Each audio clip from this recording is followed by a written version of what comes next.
দোল উৎসবটা হচ্ছে সৌভ্রাতৃত্বের উৎসব। ছোট থেকে নবীন প্রবীণ সবাই মিলে এলাকার সমস্ত মানুষকে সৌভ্রাতৃত্বের বার্তা পৌঁছে দিয়েছে। চারিদিকে যা হিংসা, যেভাবে হানাহানি, তার বিরুদ্ধে দাঁড়িয়ে এই দোল উৎসব অত্যন্ত গুরুত্বপূর্ণ। আমরা প্রত্যেক বছরই এই দোল উৎসব করি, এবছরও করেছি। সমস্ত মানুষকে সঙ্গে নিয়ে এলাকার মানুষ যেভাবে আমাদের দোল উৎসবে বেরিয়ে এসে আশীর্বাদ করেছে, সমর্থন জানিয়েছে, এইটা আমাদের প্রত্যেক বছরই পেয়ে এসেছি এবং এবছরও পেয়েছি এবং এটাই আমাদের প্রাপ্য। সন্তোষপুর জোড়া ব্রিজ থেকে শুরু করে আমাদের এই ত্রিকোণ পার্ক হয়ে এভিনিউ সাউথে শেষ হয়েছে। এভিনিউ সাউথে রাধাকৃষ্ণর পুজো হয়েছে সকালবেলা এবং সমস্ত মানুষের জন্য যে ভোগ বিতরণ করা হচ্ছে, মানুষকে ভোগ দেওয়া হচ্ছে। আজকের দিনে মানুষের কাছে একটাই বার্তা, সৌভ্রাতৃত্বের বার্তা, আলোর উৎসব। মানুষকে নতুন করে দিশা দেখাবে, অনুপ্রেরণা যোগাবে, মানুষকে নতুন করে বাঁচার শক্তি দেবে। এই যে চারিদিক থেকে যে হানাহানি, এগুলো বন্ধ হোক, হিংসা বন্ধ হোক। আমরা যেভাবে মমতা বন্দ্যোপাধ্যায়ের নেতৃত্বে সারা রাজ্যে যেভাবে একটা উন্নয়নের বাতাবরণ সৃষ্টি হয়েছে, আগে আমরা হাসপাতালে যেতে ভয় পেতাম, কারণ আমরা বলতাম 2 পায়ে ঢুকতাম, 4 পায়ে বেরোতে হতো। আজকে সেই জায়গা থেকে সরকারি হাসপাতালগুলো যেভাবে মানুষকে পরিষেবা দিচ্ছে, আমরা চাই মমতাদির নেতৃত্বে বাংলায় আরও নতুন উন্নয়ন হোক, সর্বস্তরের মানুষ সেই উন্নয়নের তাদের কাছে পৌঁছক।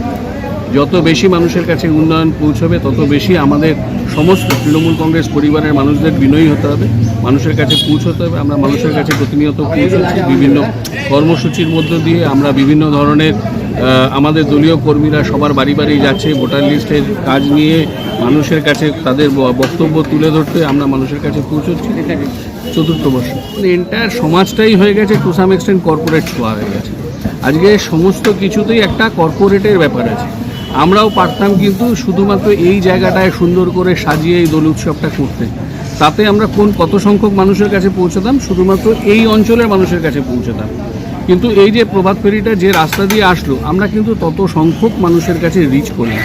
আমাদের কাছে হচ্ছে, যেহেতু আমরা রাজনৈতিক দল করি, মানুষকে নিয়ে আমাদের চলতে হবে, মানুষের পাশে থাকতে হবে। তাই আমাদের সবসময় ভাবতে হবে আমি কতটা রিচ করছি। সেই জন্য কিন্তু আমাদের আজকের এই প্রভাত ফেরি বা শোভাযাত্রা, যেটা আমরা প্রত্যেক বছরই করে থাকি। এলাকার মানুষকে একটাই বার্তা দেবো, সেটা হচ্ছে এখন না মানুষ প্রচণ্ড ইমপেশেন্ট হয়ে যাচ্ছে। মানুষকে একটাই বার্তা দেবো, একটু পেশেন্স রাখার জন্য, আমাদের সঙ্গে থাকার জন্য।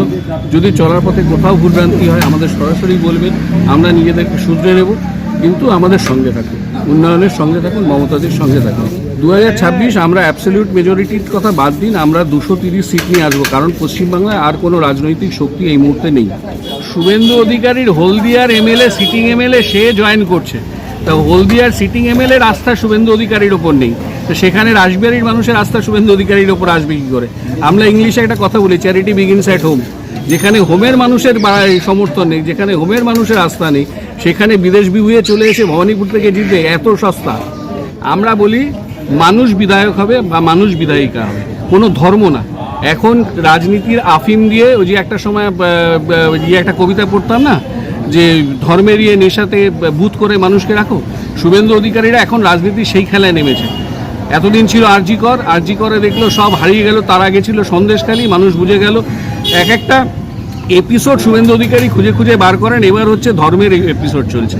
কিন্তু ধর্মের এপিসোড যদি বাংলার রাজনৈতিক ইতিহাস দেখেন, কোনোদিনই ধর্ম দিয়ে বাংলার রাজনীতি টেকে না। আমার নাম রজত ঘোষ, সভাপতি 103 নম্বর ওয়ার্ড। আমার সত্যি খুব ভালো লাগছে এখানে অংশগ্রহণ করার সুযোগ পেয়ে। আমি সত্যি কথা বলতে কি, এমন একটি পরিবারে জন্মগ্রহণ করেছিলাম যার কালচারই ছিল কংগ্রেসের, পরিবারের রাজনৈতিক সংস্কৃতিটা ছিল কংগ্রেসের, কিন্তু প্রত্যক্ষভাবে রাজনীতি কখনো করতাম না, সমর্থন করতাম। তৃণমূল কংগ্রেস আসার পর থেকেই একটা অদ্ভুত সুন্দর ঘরোয়া পরিবেশের সৃষ্টি হয়েছে সমগ্র পশ্চিমবঙ্গে। এটাই হচ্ছে মমতা বন্দ্যোপাধ্যায়ের কৃতিত্ব, যে তিনি পশ্চিমবঙ্গটাকে মানুষের ঘর বানিয়ে দিয়েছে। যার ফলে এই উদাত্ত কণ্ঠের আহ্বানকে অস্বীকার করে এড়িয়ে গিয়ে থাকতে পারলাম না। দোলযাত্রায় নিয়মিত আমি অংশগ্রহণ করি এবং আনন্দ উপভোগ করি। এই প্রসেশনটাকে আমি উপভোগ করি। ছোটোবেলার দোলের মধ্যে আমাদের অল্প বয়সে যে দোল হতো, তার মধ্যে একটু উগ্রতার স্পর্শ থাকতো। বিভিন্ন ধরনের কঠিন রং দেওয়া, এই রংটা দিলে না 3 দিন ধরে আটকে থাকে, ওঠে না, একটা বিরাট বিচিত্র ব্যাপার মনে হতো। মানে সেটা ইম্যাচিওর মস্তিষ্কের এখনকার যে ছেলেমেয়েদের অল্প বয়সী ছেলেমেয়েদের রুচিও দেখছি বদলে গেছে। তারা কিন্তু আবিরের মধ্যেই নিজেকে সীমাবদ্ধ রাখে মোস্টলি। তারা আবিরের বাইরে কোথাও যায় না, যেটা বাড়ি গিয়ে ধুয়ে ফেললে পরিষ্কার হয়ে যায়, মানুষকে অসুবিধার মধ্যে ফেলে না। রুচির পর তারতম্য, শিক্ষার তারতম্য, আর কিছুই না। যে ধরনের শিক্ষাগত যোগ্যতা নিয়ে আজকালকার ছেলেমেয়েরা এগোচ্ছে, এই শিক্ষাগত যোগ্যতার সঙ্গে সঙ্গে যে পরিবেশ এবং সংস্কৃতিটাকে তারা পাচ্ছে সেটা একটু অন্য ধরনের। তার মধ্যে ওই আদি অকৃত্রিম দোল খেলা ক্রুড ছিল এর মধ্যে, মানে ব্যবহারের দিক থেকে সেই জিনিসটা আজকালকার ছেলে মেয়েদের মধ্যে নেই।